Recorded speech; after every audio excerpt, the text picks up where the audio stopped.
নমস্কাৰ বন্ধুসকল, আপোনালোকক মোৰ চেনেলটোলৈ স্বাগতম জনাইছোঁ। কলা মেকুৰীয়ে আমাৰ বাট কাটিলে আমাৰ দুৰ্ঘটনা হয়, বিপদ হয়। কলা মেকুৰীয়ে কাটি যোৱা ৰাস্তাটোৰে যদি আমি ক'ৰবালৈ আগবাঢ়ি যাওঁ, ক'ৰবাৰ গন্তব্যস্থানলৈ যাওঁ, তেতিয়াহ'লে আমাৰ নিশ্চয়কৈ বিপদ হ'বই, দুৰ্ঘটনা হ'বই বুলি এটা বিশ্বাস আমাৰ সমাজত প্ৰচলিত হৈ আছে। কিন্তু সঁচাকৈয়ে কলা মেকুৰীয়ে বাট কাটিলে আমাৰ দুৰ্ঘটনা হয় নেকি? সঁচাকৈয়ে কলা মেকুৰীয়ে কাটি যোৱা ৰাস্তাটোৰে আমি আগবাঢ়ি যাব নালাগে নেকি?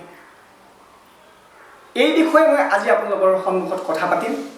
গতিকে পাতনি বেছি দীঘলীয়া নকৰি অলপচোন আমি ভিডিঅ'টো আৰম্ভ কৰোঁ।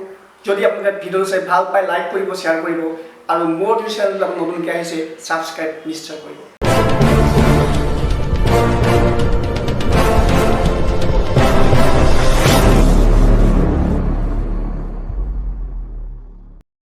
পুনৰবাৰ স্বাগতম জনাইছোঁ। দুৰ্ঘটনা হোৱাৰ কাৰণ মই ক'ৰবাত এটা কথা শুনিবলৈ পাইছিলোঁ। 4টা কাৰণ দেখুৱাইছিল দুৰ্ঘটনা হোৱাৰ। মই এই 4টা কাৰণ ক'ব বিচাৰিছোঁ। ছোৱালী, পোৱালি, এৰালি, ছাগলী। ছোৱালী, পোৱালি, এৰালি, ছাগলী।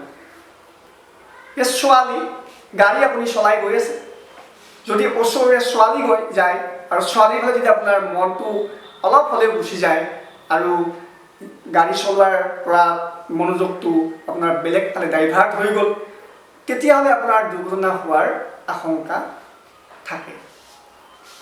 ছোৱালী, এবাৰ পোৱালি। পোৱালি মানেতো মানে বুজিয়ে পাইছে, চব আমাৰ শিশু হওক, গৰুৰ পোৱালি হওক, ছাগলীৰ পোৱালি হওক, মুৰ্গীৰ পোৱালি, হাঁহৰ পোৱালি।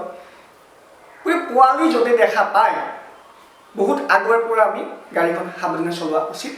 কাৰণ কিয়নো পোৱালিবিলাকে গম নাপায় যে ৰাস্তাৰ মাজেৰে খোজকাঢ়ি গ'লে গাড়ীয়ে আমাক খুন্দিয়াব, তেওঁলোকে নাজানে। গতিকে আমি পোৱালি য'তেই দেখা পাওঁ তাত বহুত আগৰে পৰা আমি গাড়ীখন শ্ল' কৰা উচিত। আমি সাৱধান হোৱাটো উচিত, যাতে দুৰ্ঘটনা সংঘটিত হ'ব নোৱাৰে। এতিয়া ছোৱালী, পোৱালি, এইবাৰ আহিল এৰালি। এৰালি মানে হ'ল আপোনাৰ এৰাল দিয়া গৰু, ছাগলী। বহুত মানুহে ৰাস্তাতেই গৰু এৰাল দিয়ে, ছাগলী এৰাল দিয়ে, আৰু সেই এৰালত লাগি, ৰছীডালত গাড়ী লাগি বহুত বাইক হওক, স্কুটাৰ হওক, এক্সিডেণ্ট হোৱা বহুত দেখিবলৈ পাইছোঁ। গতিকে এৰাল দিয়া গৰু, ছাগলী দেখিলেও আপুনি সাৱধান হোৱাটো ভাল, আৰু সাৱধানে গাড়ীখন চলোৱাটো ভাল, যাতে দুৰ্ঘটনা সংঘটিত নহয়।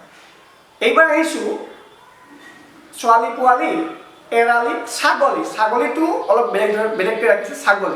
ছাগলীটো এনেকুৱা এটা প্ৰাণী, জন্তু, যিটো জন্তুৱে আপুনি ভাবিছে ৰাস্তাৰ কাষত ঘাঁহ খাই আছে, কিন্তু কোন মুহূৰ্তত আপোনাৰ গাড়ীৰ সন্মুখত আহি যায় আপুনি গমেই নাপাব।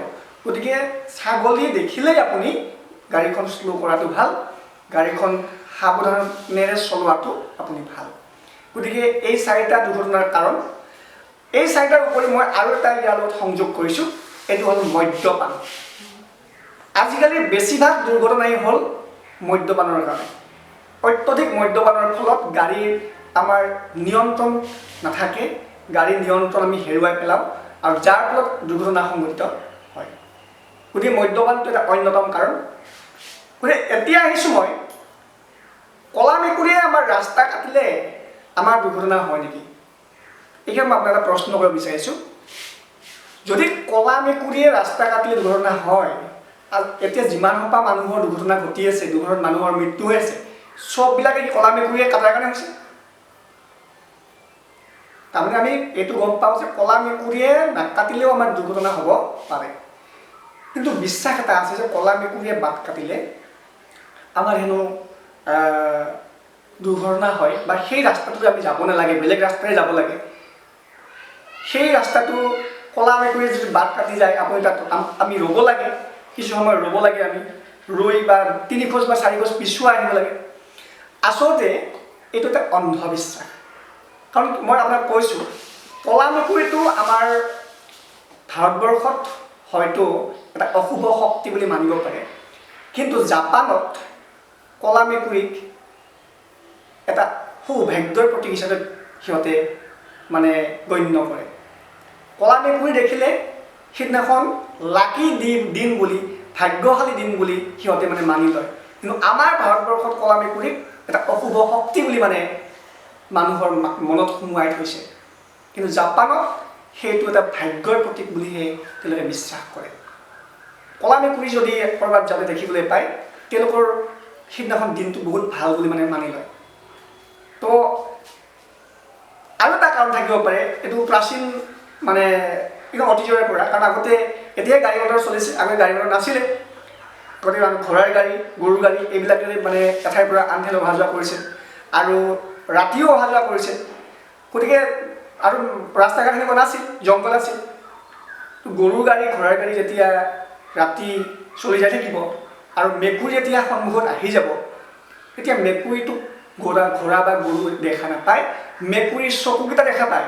কাৰণ ৰাতি মেকুৰীৰ চকুকেইটা জ্বলি থাকে লাইটৰ নিচিনা, আৰু হয়তো সেই চকুকেইটা দেখা পাই ঘোঁৰা বা গৰুৱে অলপ দিগদাৰ দিব পাৰে বা আগলৈ যাবলৈ মানে নুখুজিব পাৰে, নিবিচাৰে। তেতিয়া কি কৰে, সেই ঘোঁৰা চালক বা গৰুৰ গাড়োৱানজনে কিছু সময় গাড়ীখন তাত ৰখাই দিয়ে, কাৰণ আগত মেকুৰী আহিছে, আৰু মেকুৰীটো যোৱাৰ পিছতহে গাড়ীখন মানে আগবঢ়াই লৈ যাব পাৰিছিল। গতিকে সেই এটা মানে প্ৰথা আছিল, আৰু সেই প্ৰথাটোৰ পৰাই হয়তো এতিয়াও মানুহে সেই বিশ্বাসটো ৰাখিছে যে ক'লা মেকুৰী সন্মুখত দেখিলে আমি আগলৈ আগবাঢ়ি যাব নালাগে, পিছফালে আমি বেলেগ ফালে আমি ৰাস্তালৈ যাব লাগে। কিন্তু আচলতে এইবিলাক অন্ধবিশ্বাস, আপোনালোকে এতিয়া বিশ্বাস নকৰিব। কাৰণ কিয়? কাৰণ দুৰ্ঘটনা যিমান সংঘটিত হৈছে চববিলাক ক'লা মেকুৰীয়ে বাট কটাৰ কাৰণে হোৱা নাই, আৰু কাৎচিত যদি ক'ৰবাত দুই এটা এনেকুৱা ঘটনা ঘটিছে যে ক'লা মেকুৰীয়ে বাট কাটিছিল আৰু সেই ব্যক্তিজনৰ দুৰ্ঘটনা সংঘটিত হৈছিল, আৰু সেইটো মানে কি কাক পৰে তাল সৰে নিচিনা। যদি আপোনাৰ মনত কিবা দ্বিধাবোধ এটা থাকে, আপুনি এটা কাম কৰিব পাৰে, ক'লা মেকুৰী বা যিকোনো মেকুৰী চেকুৰী আগফালে পাৰ হৈ গ'লে আপুনি গাড়ীৰ সন্মুখত এটা ক্ৰছ চিন দি সেই মেকুৰী যোৱাৰ ফালে 3বাৰ থুৱাই দিব পাৰে, থু থু থু বুলি 3বাৰ দিব পাৰে, দি আপুনি নিৰ্ভয়ে আপুনি গুচি যাওক, আপোনাৰ মনত এটা সাহস বাঢ়িব। নিশ্চিত একো নহয়, অন্ধবিশ্বাস, তথাপিতো আপোনাৰ মনত সাহসটো অনাৰ কাৰণে মই আপোনাক এই পদ্ধতিটো কৈছোঁ। হয়তো আপুনি ভাবিব পাৰে যে এইটো অন্ধবিশ্বাস যদি মানুহৰ এক্সিডেণ্ট হয় কিয়, হ'ব পাৰে, দুই এটা কাৎচিত ঘটনা ঘটিব পাৰে। গতিকে আপোনাক মই এইটো দিছোঁ, আপোনাৰ মনোবলটো অনাৰ কাৰণে। আপুনি ক্ৰছ চিন এটা দিব আৰু 3বাৰ থুৱাই দিব সেই মেকুৰীটোৰ ফালে, আৰু নিশ্চিন্তে আপুনি গুচি যাওক, আপোনাৰ একো সমস্যা নহয়। গতিকে এয়াই ক'লা মেকুৰীৰ বাট কটাৰ ৰহস্য, আপোনালোকে নিশ্চয় গম পালে। তো ভিডিঅ'টো আৰু বেছি দীঘলীয়া নকৰোঁ। যদি আপোনালোকে মোৰ ভিডিঅ' চাই ভাল পাইছে, লাইক কৰিব, শ্বেয়াৰ কৰিব, কমেণ্ট কৰিব, ছাবস্ক্ৰাইব কৰিব।